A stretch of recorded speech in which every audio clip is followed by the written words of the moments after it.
команда, которой Тимур является одним из руководителей, в этом году, если все повезет, то запустит в ближайший космос, довольно далеко, высоко, настоящий космический аппарат. Малый космический аппарат, то есть искусственный спутник Земли. Для нас это очень большое событие, потому что в Якутии это будет впервые в истории нашей республики, да, что мы запускаем. Вы рассказали, да, про СУП? Да? Про СУП, Центр управления полетами. Да, СУП. Да? Но я вот немножко начну, да, так сказать, свой рассказ очень быстро, ребята. Я извиняюсь, что мы у вас берем время, да, так сказать, рассказываем все это. Вот как раньше люди представляли мир, да, так сказать. Мир представляли следующим образом, что мир был плоский, и, да, и он стоял на 3 слонах огромных.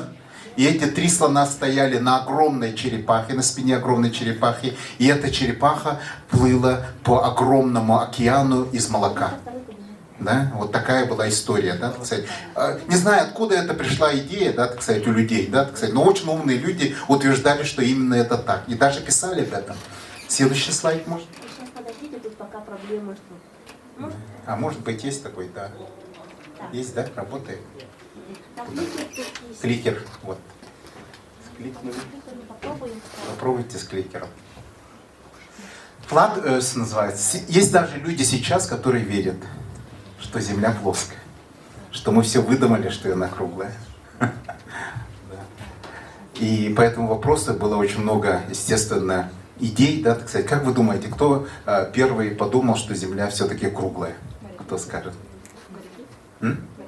Вот, правильно, да, так сказать. И кто же один очень известный человек, Аристотель, да, так сказать, древнегреческий философ, сказал, что существует 3 типа людей. Первое — это живые, второе — это мертвые, и третье — это те, которые в море.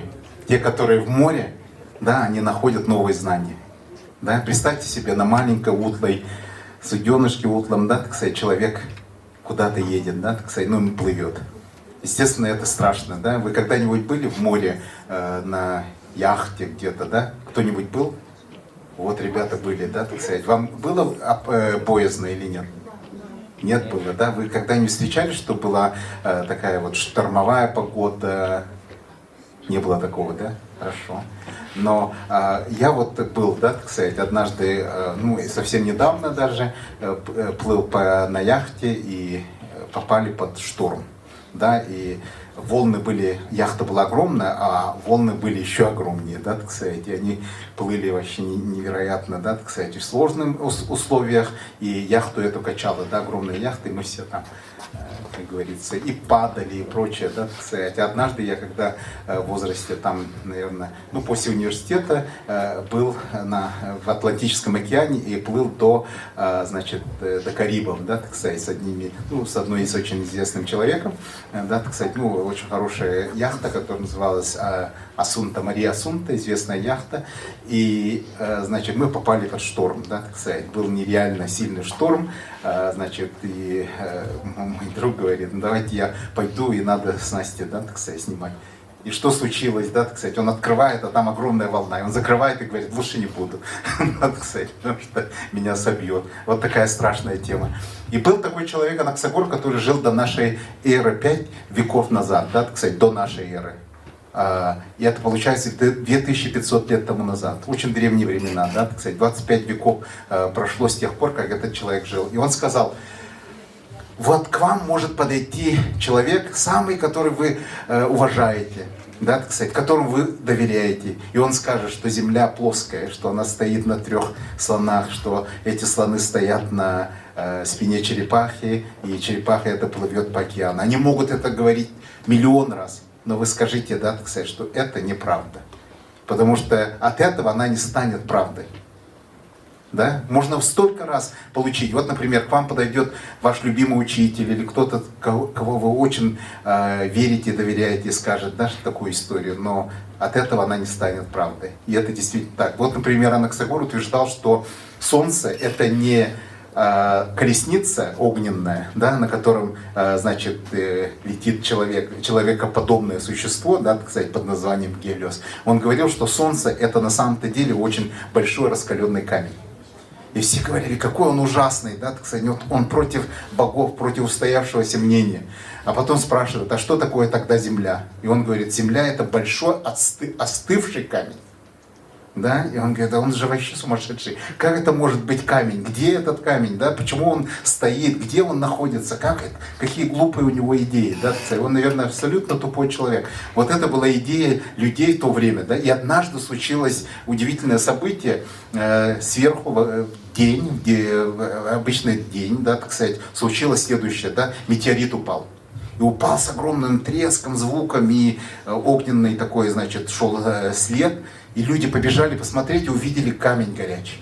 И все закричали, знаете, говорит, солнце, раскололся кусок солнца. И он упал. И он, оказывается, камень. И все побежали и сказали, Анаксагор был прав, давайте читать его книги. Все стали покупать его книги, неожиданно он стал очень богатым человеком. Его пригласили в Афины, он жил в Малой Азии, то есть в Турции современной, да, в маленьком городе, который называется Клазаминая. Сейчас это называется деревня Урла. Всего там 200 семей живет, да, кстати, в этой маленькой небольшой деревне. Но это был в свое время очень огромный город, да, знаменитый. И в этом городе произошло очень много знаменитых историй. Основное это то, что первые фьючерские сделки по злаковым, значит, зерновым и прочее были произведены там. Это очень интересная такая историческая тема с точки зрения финансов. Вот. Но Клазаминай он покинул и стал преподавателем или учителем, да, в Афинах. В Афинах была идея такая, что нужно создать университет. И Анаксагора пригласили специально для того, чтобы он создал университет. Но он там сказал так много разных вещей, что людям это не понравилось. Знаете, какие вещи он говорил? Что на самом-то деле звезды это очень далеко стоящие такие же огромные камни раскаленные, как наше Солнце. И они не висят на одном, да, на одной плоскости. Следующий слайд можете показать? Раньше представление было такое, что стеклянный, да, купол, и на этом куполе висят звезды. Да? И Анаксагор говорит, а эти звезды могут находиться совершенно далеко и бесконечно. И он говорит, есть великая бесконечность. Да? Одна бесконечность идет за другой бесконечностью. То есть есть эти звезды, потом будут еще дальше звезды, и конца и краю нет. И вот сейчас вопрос такой, да, кстати, самый важный.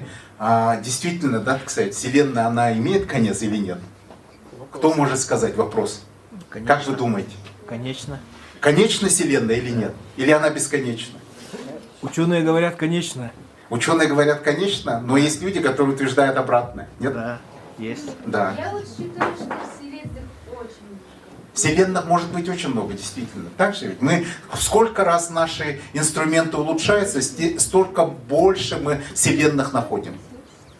Да? И это вообще поразительно, потому что огромное расстояние, да, так сказать, парсексы, световые годы, да, так сказать, и потом получается то, что мы видим гигантское количество разных вселенных. Вселенных, где находятся миллиарды звезд, да, миллиарды солнц.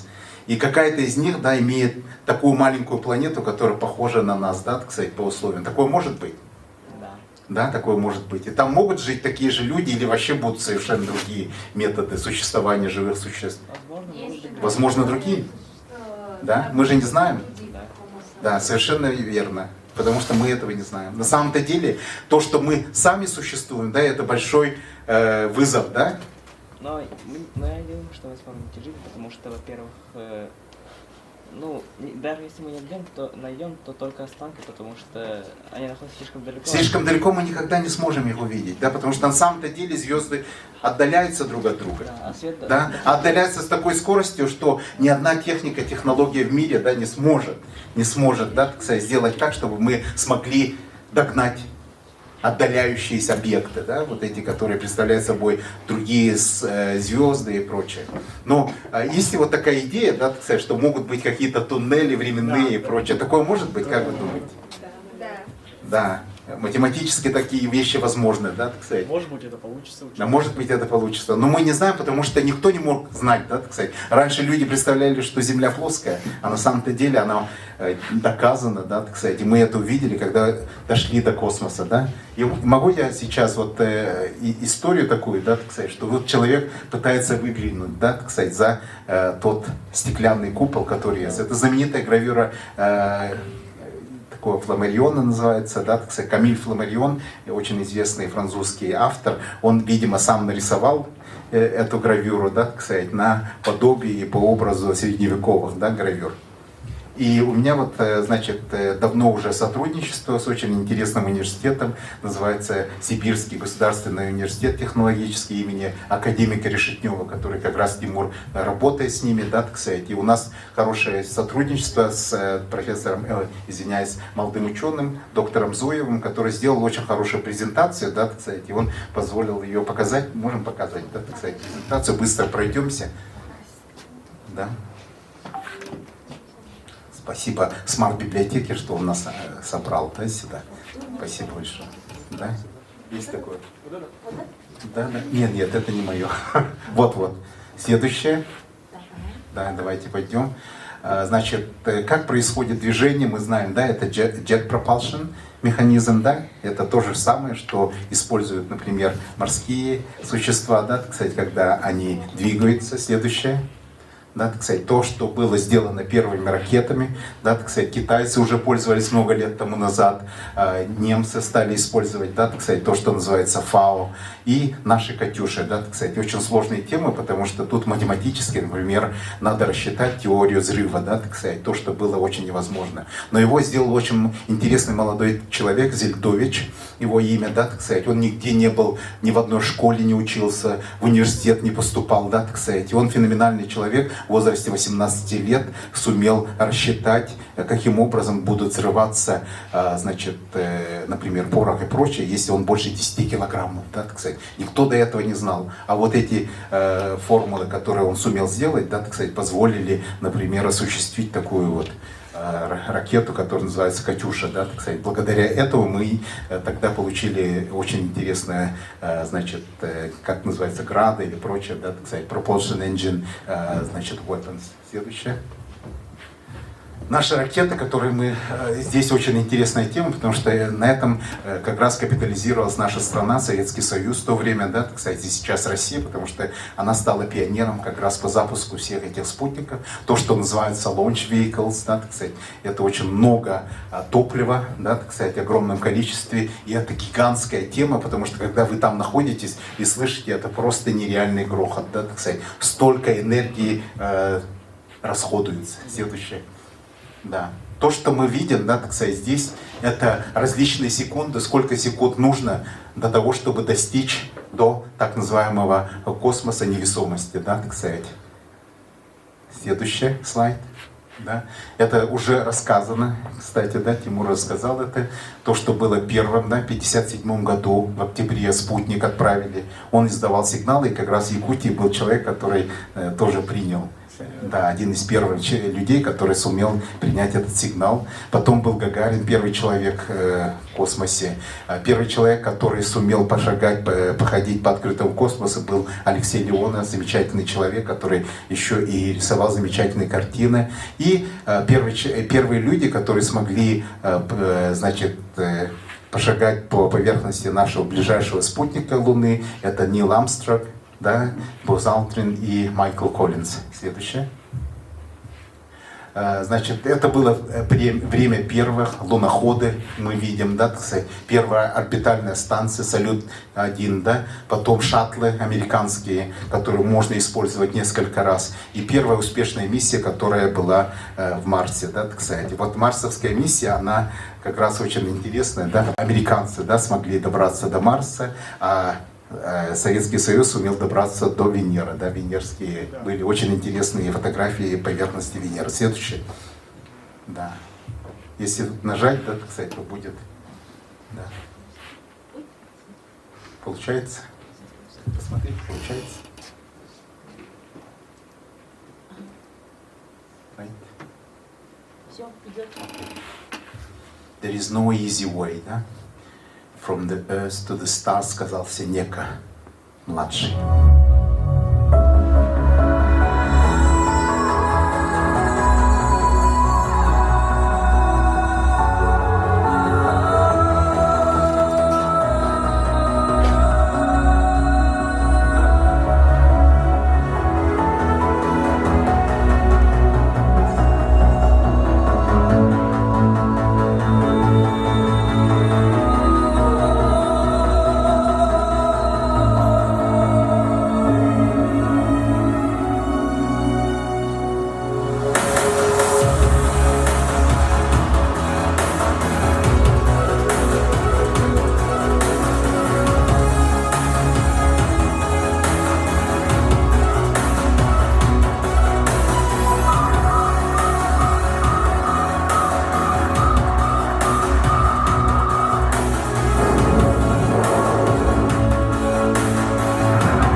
nation should commit itself to achieving the goal before this decade is out of landing a man on the moon and returning him safely to the earth.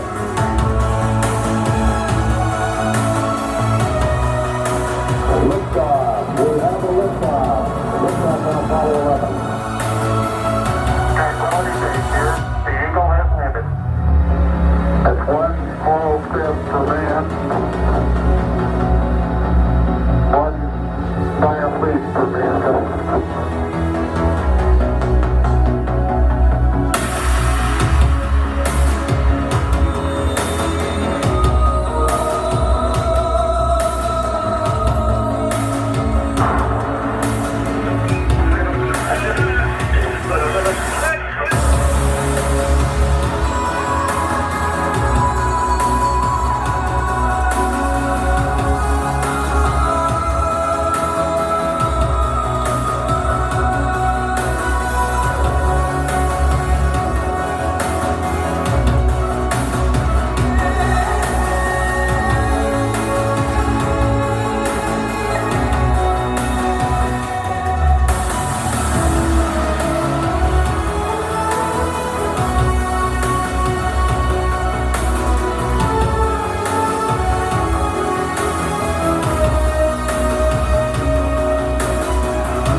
Спасибо.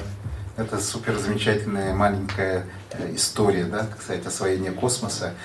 Шло очень сложно, трудно, было очень много и успехов, и, как мы видим, да, так сказать, больших страшных событий, когда все взрывалось и прочее. И представьте себе, да, человек летит на огромной бочке с, как говорится, с горючим топливом, да, так сказать, который может взорваться в любой момент. И мы видели, да, очень печальные истории, когда целые большие экипажи, да, так сказать, взрывались, да, прямо люди видели это. Это нереальные риски, но люди вот могут узнавать что-то новое, только рискуя, только ставя на кон, да, своей жизни и прочее. Это действительно таким образом мы что-то новое узнаем, да, так сказать, на этом величие человека, да, что мы можем рисковать, и мы готовы сделать такой риск, чтобы найти что-то новое, замечательное. И это огромное еще к тому же большие расходы, да, которые нужны для того, чтобы освоить космос. Гигантские расходы, чтобы построить все это. Когда мы в Советском Союзе, да, еще делали Буран, наш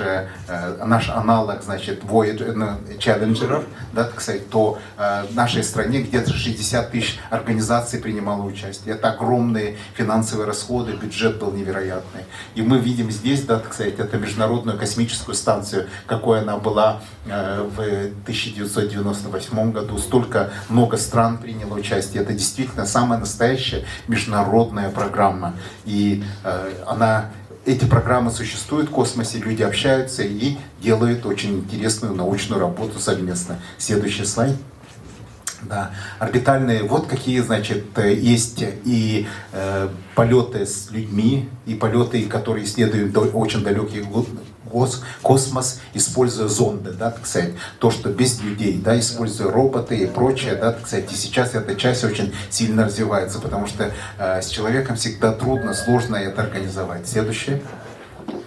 Да, для чего это нужно? Да? Мы все это используем для коммуникации, для развития науки, для того, чтобы навигироваться. Да? Мы используем GPS, мы используем различные системы ГЛОНАСС и прочее. И также для того, чтобы получать больше информации о нашей с вами планете. Следующее. Да. Столько много денег, да, так сказать, тратится сейчас. Вообще этот рынок гигантский, огромный, миллиарды долларов. На самом-то деле это небольшая фракция, да, могут быть и триллионы долларов, да, потрачены на это, но возврат от всего этого, он будет огромный. Следующее. Смотрите, да, так сказать, сколько вот на данный момент или к концу 2022 года было всего спутников, да, кто скажет сколько, да, примерно.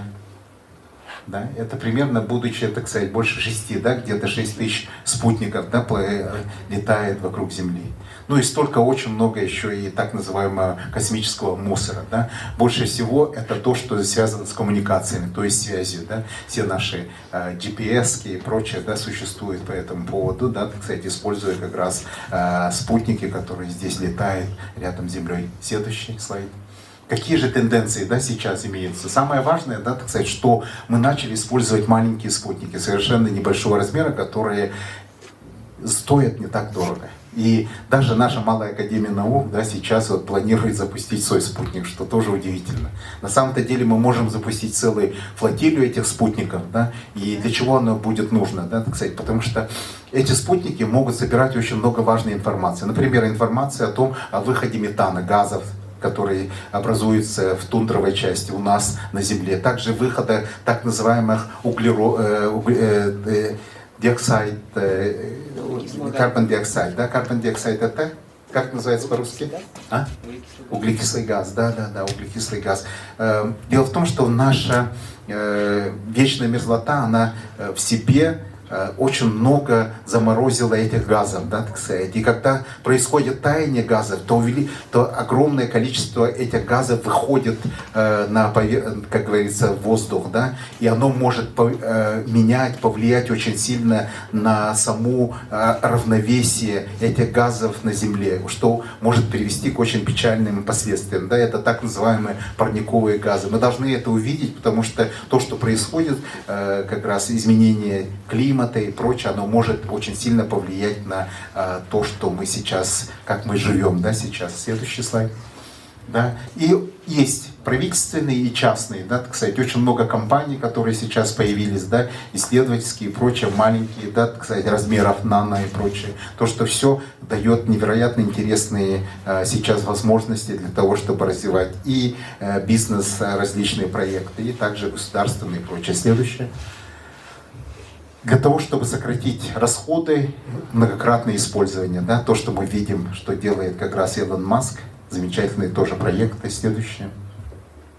Или использование различных носителей для того, чтобы тоже приблизиться к космосу. Да. То, что, вот, например, проект Virgin, да, компания Virgin, это Бронсона проект, да, так сказать, очень маленькие проекты, которые, маленьких размеров проекты, но которые очень хорошо работают. Следующее еще. Да. Следующий, да? Ага. Вот, например, то, что делается сейчас, да, так сказать, частными компаниями, университетами, оно использует такие размеры, которые мы видели, да, это размер CubeSat, так называемый. То, что вот сейчас тенденции, их можно запустить очень много, но результат и, как говорится, выход от этого будет очень высоким, да, эффективность использования. Следующее. Да, маленькие констелляции — это группы, да, это флотилии целых спутников, которые могут помочь увидеть то, что сейчас невозможно сделать, да, так сказать, потому что так мало на самом-то деле спутников на это огромное, как говорится, пространство. А на самом-то деле нам нужно очень много. Следующее. Вот все уменьшается, да, все сокращается и прочее. Очень хороший проект, который называется Lacuna Space. Вы можете посмотреть, так сказать, да, Space B. Все те вещи, которые могут быть использованы еще и для интернета вещей. Следующее. Да. Можете, да, включить. We're used to always-on connections, but there are still places in the world without phone or Wi-Fi signal. This makes it difficult to monitor important things in remote places. To solve this, Lacuna Space is linking two existing technologies, low-power wide-area networks and satellite communications. LPWAN can send small packets of data hundreds of kilometers, far enough to reach CubeSats in space. These cost less to build and launch, but still orbit the Earth clear of obstructions like hills or buildings. Together, the two technologies can relay information at low cost from remote places without conventional connectivity options. Coupled with small battery-powered devices, users can tackle global challenges like optimizing crop irrigation, tracking animals, and maintaining infrastructure. Our satellites are in low Earth orbit, about 500 kilometers in altitude. They revolve over the poles of the globe very quickly. It only takes 100 minutes to circle the Earth, so in one day each satellite will orbit about 15 times. The Earth's rotation means a single satellite soon covers the whole Earth. From this high vantage point, the satellite sees a footprint over 500 kilometers in diameter. The satellite collects messages from the sensors in the footprint, storing them until it passes over a ground station. It then relays all the data it collected. The ground station automatically routes the traffic to Lacuna's servers, where it is sent to authorized users. All data over the entire network is securely encrypted. With a single CubeSat, a device gets an opportunity to send when that satellite approaches. This happens once a day. For more regular contact, Lacuna will deploy a constellation of satellites, distributed to give even coverage. Lacuna has sufficient satellites in orbit to provide connections at least twice per day. We're used to always on. Спасибо, ребята. Вот на этом маленькие выступление заканчивается. Да? Кстати, дело в том, что в нашей Малой Академии Наук мы еще создали так называемый Центр управления полетами, который используют для того, чтобы значит, мониторить и вести наблюдение за спутниками, которые летают над нами. Дело в том, что есть спутники, которые отправляются из Москвы, управляются из Москвы и прочее, но связь с ними прерывается, когда они доходят до нас. Да? Нету снизу таких зон, да? И наша Малая Академия Наук предоставляет такую возможность, да, абсолютно бесплатно для этих организаций, чтобы была постоянная связь с Землей, да, так сказать. И были такие замечательные у нас моменты, да, когда мы смогли помочь, значит, изменить траекторию маленького спутника, который стал меняться, да, так сказать, и он стал меняться по орбите и прочее, но программы, которые были отправлены через наш Центр управления полетами, помог изменить его расположение и таким образом вернуть на орбиту. Это происходило как раз на территории, кажется, Австралии, да, там еще Австралия была видна, да, и мы снизу, как раз отсюда, из Чапаева видели, как все это меняется. То есть это было удивительно. На самом деле надо написать статью про это, научную, да, так сказать. Ну, ребята, спасибо огромное, да, так сказать, что приняли, спасибо огромное смарт-библиотеке, что нас пригласили. Хотим подарить вам комиксы. Буквально у нас в марте месяце была презентация комиксов финансики. Это комиксы по финансовой грамотности. Если что, комиксы у нас доступны вот в детском читальном зале. Вы можете по виртуальным читательским билетам одолжить комиксы на 2 недели. Спасибо большое.